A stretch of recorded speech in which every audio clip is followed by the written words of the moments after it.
ಶ್ರೀನಿವಾಸತ್ತೆ ಅರೆ ಶ್ರೀನಿವಾಸಮ್ಮ, ಏನ್ ಮಾಡ್ತಾ ಇದ್ದೀರಾ ಇವತ್ತು? ರಾಗಿ ಉಪ್ಪಿಟ್ಟು ಮಾಡೋಣ ಅಂತ. ಓಹೋ, ಕುಸ್ಮಾಸ್ ಬ್ರಾಹ್ಮಣ್ ಕಿಚನ್ ಅಲ್ಲಿ ಇವತ್ತು ರಾಗಿ ಉಪ್ಪಿಟ್ಟು.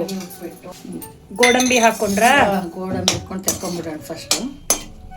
ಸೊ ಗೋಡಂಬಿ ಇದು ಸ್ವಲ್ಪ ಗೋಲ್ಡನ್ ಬ್ರೌನ್ ಬರಬೇಕು, ತೆಕ್ಕೊಂಡ್ಬಿಡೋಣ. ಇವಾಗ ಆಗಿದೆ ಇದು. ಇಲ್ಲ ಅಂದ್ರೆ ಸೀದೋಗುತ್ತಲ್ವಾ? ಹೌದು, ಕಲರ್ ಚೇಂಜ್ ಆಗಿ ಚೆನ್ನಾಗಿರುತ್ತೆ.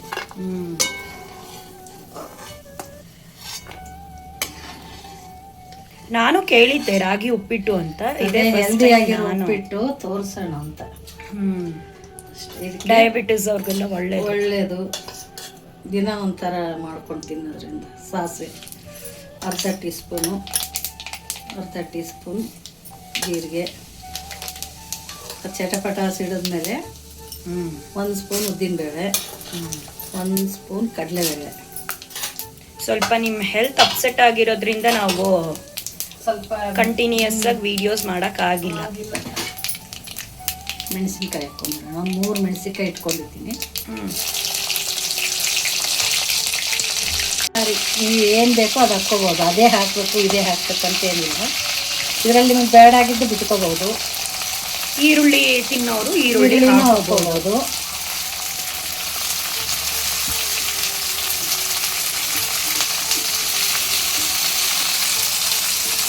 ಕ್ಯಾರೆಟ್ ಕೋಸು ಸ್ಕಿಪ್ ಮಾಡ್ಕೋಬಹುದು.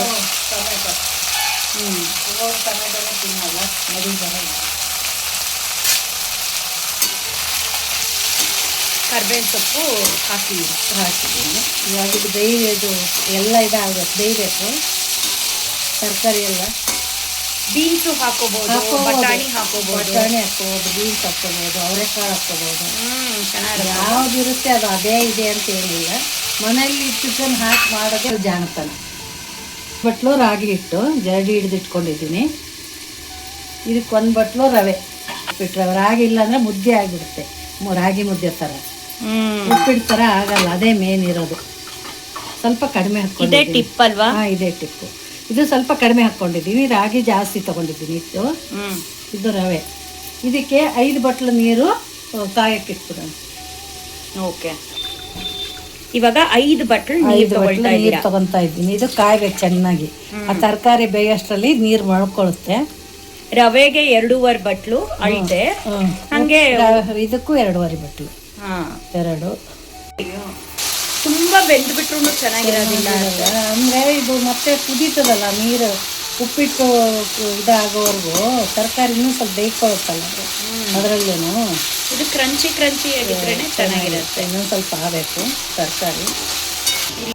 ಸಪ್ರೇಟ್ ಹುರ್ಕೊಂಡು ಇಟ್ಕೋಬಹುದು. ಸಪ್ರೇಟು ಹಿಂಗೂ ಮಾಡ್ಬೋದು. ಯಾಕಂದ್ರೆ ನೀರು ಮಳಸ್ಕೊಂಡ್ಬಿಟ್ಟಿರ್ತೀವಲ್ಲ, ಅದಕ್ಕೆ ಕಾದ ನೀರು ಹಾಕ್ತೀವಲ್ಲ, ಅದಕ್ಕೆ ಇದೊಂಥರ ದಿಢೀರ್ ಉಪ್ಪಿಟ್ಟಿದ್ದಂಗೆ.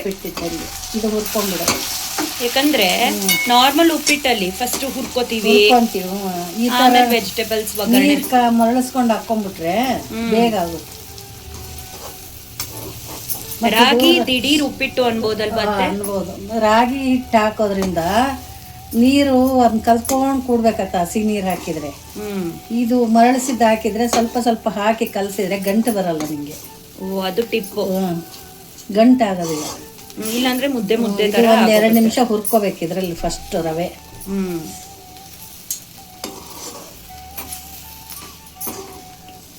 ರವೆ ಹುರ್ಕೊಳ್ಳೋದ್ರಿಂದನೂ ಉಪ್ಪಿಟ್ಟು ಉದ್ರುದ್ರಾಗುತ್ತೆ ಅಷ್ಟೇ. ಇದು ಹುರಿದು 2 ನಿಮಿಷ ಆದ್ಮೇಲೆ ಇದು ಹಾಕ್ಬೇಕು ಹಿಟ್ಟು.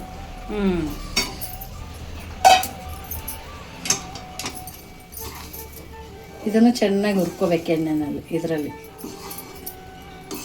ನೀವು ಫಸ್ಟ್ 2 ಟೇಬಲ್ ಸ್ಪೂನೇ ಎಣ್ಣೆ ಹಾಕಿದ್ರಿ ತಾನೆ? ಹೌದು, ಯಾಕಂದ್ರೆ ಈ ಹಿಟ್ಟಿಗೋಸ್ಕರನೇ. ಹೌದು, ಎಣ್ಣೆ ಸ್ವಲ್ಪ ಜಾಸ್ತಿ ಹಿಡಿಯುತ್ತೆ ಇದು.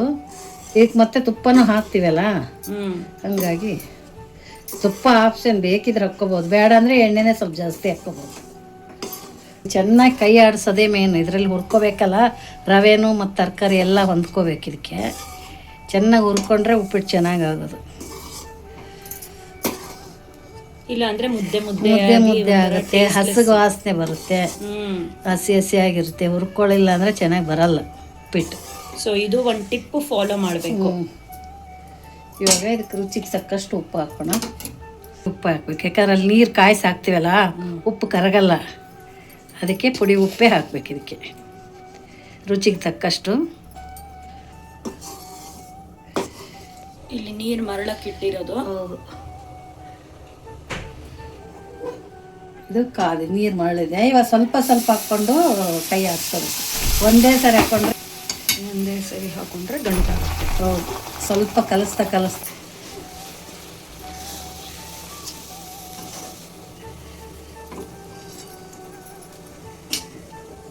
ಈ ಟಿಪ್ಪನ್ನು ಫಾಲೋ ಮಾಡಬೇಕು. ಸ್ವಲ್ಪ ಸ್ವಲ್ಪ ಹಾಕ್ಕೊಂಡು ಕಲಿಸ್ಬೇಕು. ಇಲ್ಲ ಅಂದರೆ ಉಪ್ಪಿಟ್ಟು ಗಂಟು ಆಗ್ಬಿಡ್ತು ಅಷ್ಟೇ, ಚೆನ್ನಾಗಿ ಆಗಲ್ಲ.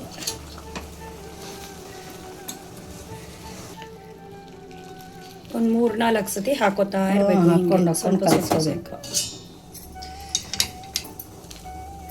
ಇದಕ್ಕಂದರೆ ರವೆ ಅಲ್ಲ, ಇದು ರಾಗಿ ಹಿಟ್ಟು ಇರುತ್ತಲ್ಲ ಇದರಲ್ಲಿ, ಅದಕ್ಕೆ.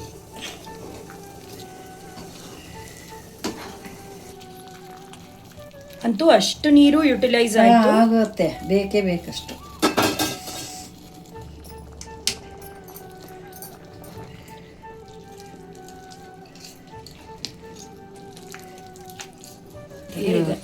ಇವಾಗ ಕೊತ್ತಂಬರಿ ಸೊಪ್ಪು ನಾವು ಸಹಜವಾಗಿ ಮನೇಲಿ ಹೇಗ್ ಮಾಡ್ತೀವೋ ನಾವು ಹಂಗೆ ತೋರಿಸ್ತೀವಿ. ನಾನು ಬೇರೆ ವಿಡಿಯೋಸ್ ಅಲ್ಲೆಲ್ಲ ನೋಡ್ತೀನಲ್ಲ, ಅದು ಏನ್ ನೀಟಾಗಿ ಅದು ಹೆಂಗೆ ಅಷ್ಟೊಂದು ನೀಟಾಗಿ ಒಂದು ಸ್ವಲ್ಪ ಸ್ವಲ್ಪ ಮಾಡಿ ನೀಟ್ ಮಾಡ್ಕೊತಿರ್ತಾರೆ ಅಷ್ಟೇ, ಎಂಥದಿಲ್ಲ. ತೆಂಗಿನಕಾಯಿ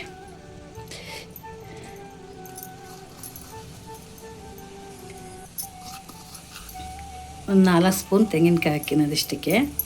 ತೆಂಗಿನಕಾಯಿ ಆಪ್ಷನಲ್, ಬೇಕಿದ್ರೆ ಹಾಕ್ಕೋಬೋದು. ಇದಕ್ಕೆ ತುಪ್ಪ ಹಾಕ್ಬೇಕು. ಇದೂ ಇದೆ, ನಿಮಗೆ ಬೇಕು ಅಂದರೆ ಹಾಕ್ಕೊಳ್ಳಿ, ಇಲ್ಲ ಅಂದರೆ ಪೂರಿ ಮಾಡಬೇಕಾದ್ರೇ ಎಣ್ಣೆ ಜಾಸ್ತಿ ಹಾಕ್ಕೊಳ್ಳಿ ಅಷ್ಟೇ. ನಾನು ಇಲ್ಲೊಂದು 3 ಸ್ಪೂನ್ ಹಾಕಿದ್ದೀನಿ, ನಮ್ಮ ಟೀ ಸ್ಪೂನ್ ಚೆನ್ನಾಗಿರುತ್ತೆ ಟೇಸ್ಟ್ ಚೆನ್ನಾಗಿರುತ್ತೆ.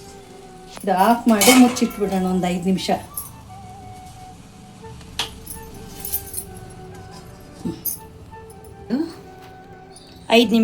ಉಂಬೋಯ್ಲಿಕ್ಕೆ ಇಟ್ಟಿತ್ತು, ಅದೇ ಚೆನ್ನಾಗಿ ಕಲ್ಸ್ಕೊಂಡ್ಬಿಡೋಣ. ಚೆನ್ನಾಗಿ ಬೆಂದಿದೆ ನೋಡು. ಅಷ್ಟು ಮುದ್ದೆನೂ ಆಗಿಲ್ಲ, ಇನ್ನೂ ಸ್ವಲ್ಪ ಆರಿದ್ರೆ ಇನ್ನೂ ಉದುರಾಗುತ್ತೆ.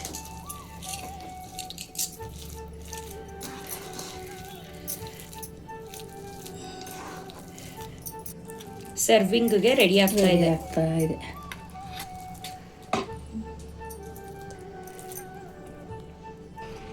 ಇವಾಗ ರೆಡಿ ಆಗಿದೆ ಇದು ಉಪ್ಪಿಟ್ಟು.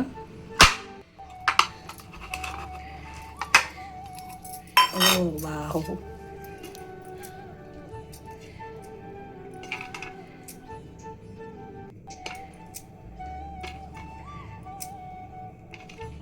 ಸೂಪರ್ ಅದೇ ಅಪ್ಪ, ರೆಸ್ಟೋರೆಂಟ್ ಸ್ಟೈಲೇ ಇದೆ. ಚಟ್ನಿ ಅದಕ್ಕೆ ಕಾಯಿ ಚಟ್ನಿ ಕಾಂಬಿನೇಷನ್ ಹಾಕೊಂಡ್ರೆ ಹಾಕೋಬಹುದು, ಇಲ್ಲ ಇಲ್ಲ ಹಂಗೇನು ತಿನ್ಬೋದು, ಎಲ್ಲ ಅದರಲ್ಲೇ ಇರುತ್ತಲ್ಲ, ಹಾಕ್ಕೊಳ್ಳೇಬೇಕಂತೇನಿಲ್ಲ ಚಟ್ನಿ ಆದ್ರೂ. ಸೂಪರ್ ಅತ್ತೆ, ಈ ಥರ ಮಾಡಿ ಕೊಟ್ಬಿಟ್ರೆ ಸಖತ್ತು ಅಲ್ವಾ? 1 ಬೌಲ್ ಉಪ್ಪಿಟ್ಟು ತಿನ್ಬಿಟ್ರೆ ಮಧ್ಯಾಹ್ನವರೆಗೂ ಹಸ್ವಾಗಲ್ಲ ಖಂಡಿತ.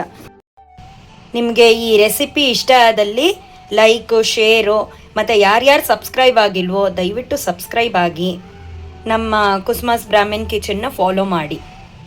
ಇವಾಗ ಇದು ಒಂಥರ ಟೇಸ್ಟಿಂಗ್ ಟೈಮ್, ಇದು ಟೇಸ್ಟಿಂಗ್ ಟೈಮ್. ಇದು ನೋಡಿ ಎಷ್ಟು ಸಾಫ್ಟಾಗಿ, ಒಂಥರ ಹಾರ್ಡ್ ಇಲ್ಲ, ನೀವೇ ನೋಡಿ, ಮೆದುವಾಗಿದೆ.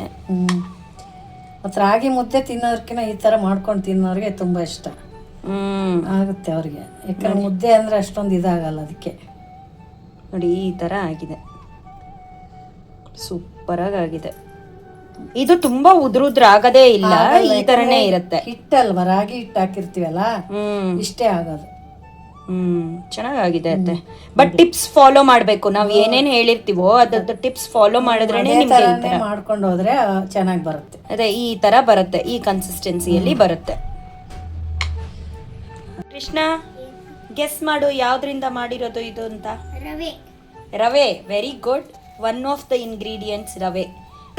ಇನ್ನೊಂದು ಇಂಗ್ರೀಡಿಯೆಂಟ್ ಏನು? ಸೂಪರ್. ನಾನೇ ನೋಡ್ತೀನಿ ಇವತ್ತು ನಾ ಮಾಡಿದ ಉಪ್ಪಿಟ್ಟು.